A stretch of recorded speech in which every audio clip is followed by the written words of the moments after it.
Quando se fala em antologia do terror, com toda certeza você me ganhou.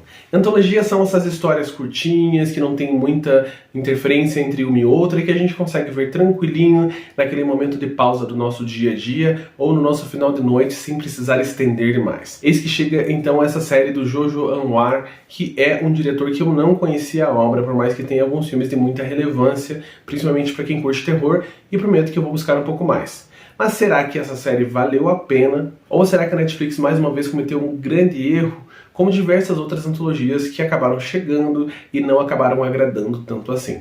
Vou contar pra vocês o que eu achei nas minhas primeiras impressões, pelo menos assistindo os 3 primeiros episódios, e vou contar pra vocês também o que eu imagino que vai acontecer nos próximos, e logo a gente conversa mais sobre essa série. Mas antes, por gentileza, peço que você se inscreva nesse canal, é muito importante ter você por aqui, curta esse vídeo se você curtiu e compartilhe com os seus amigos, principalmente aquele amigo que é ligadinho nos lançamentos da Netflix.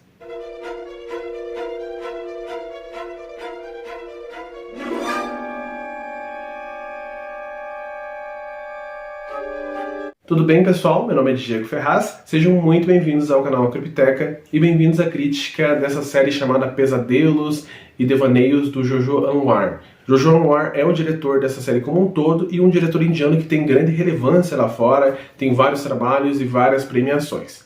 Aqui a gente vai acompanhar 8 histórias que são completamente separadas, elas são histórias curtas de terror, só que tem alguma ligação entre si, que talvez eu descubra lá nos finais dos episódios. Se a ligação é grande ou não, eu vou contar pra vocês quando eu finalizar essa série de fato.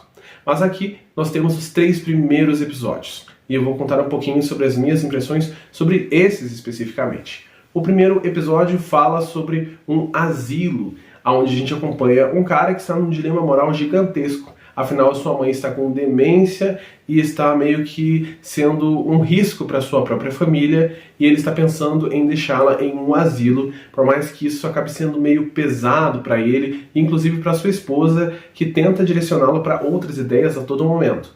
Só que eis que ele vai numa casa de repouso muito chique, e essa casa acaba dando uma possibilidade para que ele interne sua mãe, onde ela vai ter mais cuidados.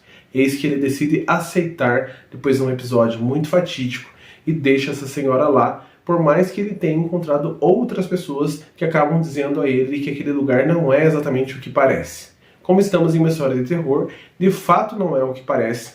Ele decide voltar na mesma noite em busca de sua mãe, e ao voltar ele acaba se deparando com umas coisas muito sinistras que dão a entender que aquele lugar não é um asilo convencional e que há uma coisa muito mais assustadora acontecendo, e além de assustadora, perigosa. Nesse primeiro episódio, eu confesso a vocês que eu gostei bastante, achei uma história muito interessante, por mais que ela não tenha me surpreendido. Eu gostei da ideia, gostei do modo como ela foi construída, esse dilema moral, ele acabou me pegando um pouquinho, eu sou muito apegado à minha família, achei interessante, as atuações estão legais, e deu a entender que aqui nós teríamos uma série de terror ou de suspense um pouco mais rebuscada. Então não foi como os últimos que eu acabei vendo, que eu acabei achando muito sem graça ou muito mal feito. Aqui foi bem feito, por mais que tenhamos alguns elementos monstruosos, que tem um CGI bem tosco. Se você olhar com atenção, chega a dar aquela tristezinha aí no coração. Mas mesmo assim, a história é curiosa, ela é atípica. E ela tem um final que vai para um mundo completamente fantástico e que eu achei interessante. Inclusive tem algumas figuras muito parecidas com a galerinha do Round 6, pelo menos lembra quando você olha de imediato, com uma vestimenta, e eu acredito que isso seja de fato intencional para chamar esse público, ou talvez seja só algum devaneio meu. O segundo episódio se chama O Órfão. Logo no início do episódio a gente vê um grupo de pessoas lavando o corpo de uma pessoa que acabou de falecer, pessoa esta que faleceu assassinada, e eles começam a relatar algumas fofocas da região, dizendo que esse cara se tornou muito rico do nada, e o que aconteceria com o filho que ele acabou de adotar.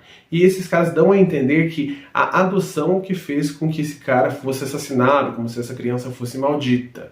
Uma das pessoas que está ali naquela cena ouve tudo com muita atenção e recolhe essas informações, pois afinal ele vai utilizar isso a seu favor. Ele quer adotar essa criança para que ele consiga enriquecer e evitar a sua futura morte, se for uma maldição, de uma forma bem trágica que a gente já imagina qual seja. Eis que ele consegue fazer essa adoção, leva essa criança para sua casa, para sua esposa, e todos eles vivem numa extrema miséria de fato. E aqui a gente vê um cenário da Índia que foge do convencional, brilhoso, dessa questão da música, toda chamativa.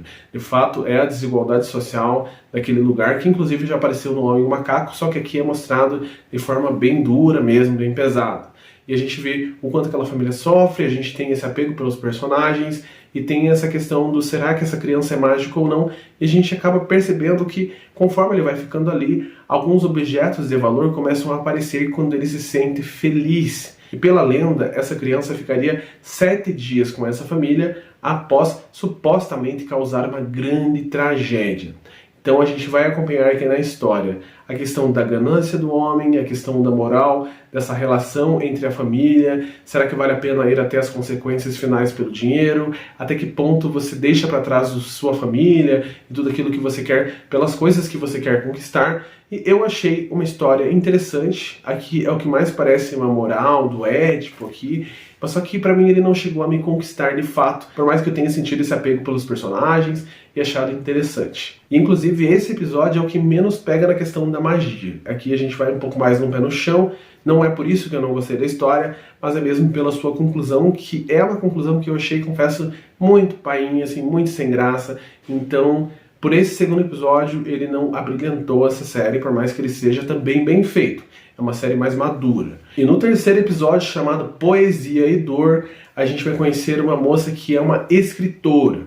Escritora essa que tem um livro, que é o título desse episódio, que foi muito famoso no passado, livro esse que fala sobre uma relação ficcionista, supostamente, relação abusiva entre uma mulher e um cara, mulher esta que fica aprisionada a todo momento, e que no final desse livro decide continuar aprisionada porque não tem muita escapatória. Esse livro se tornou um grande sucesso, só que essa autora está tentando dar um ponto final nessa história e ir para outras histórias, galgar novos degraus, coisa esta que não está dando muito sucesso. Inclusive falei ponto final porque é o novo lançamento dessa autora, lançamento que não agrada quase ninguém, afinal o público está efervescente em busca da continuação dessa história da Poesia e Dor. Eis então que ela decide, meio que forçada pelas suas contas, pela hipoteca da sua casa, a voltar à sua história da dor e culpa e finalizar tudo que está ocorrendo por ali. Só que conforme ela vai iniciando essa nova história, ela acaba entrando meio que num transe. E nesse transe, quando ela acorda, ela está com muitos machucados e ela escreveu grande parte do livro.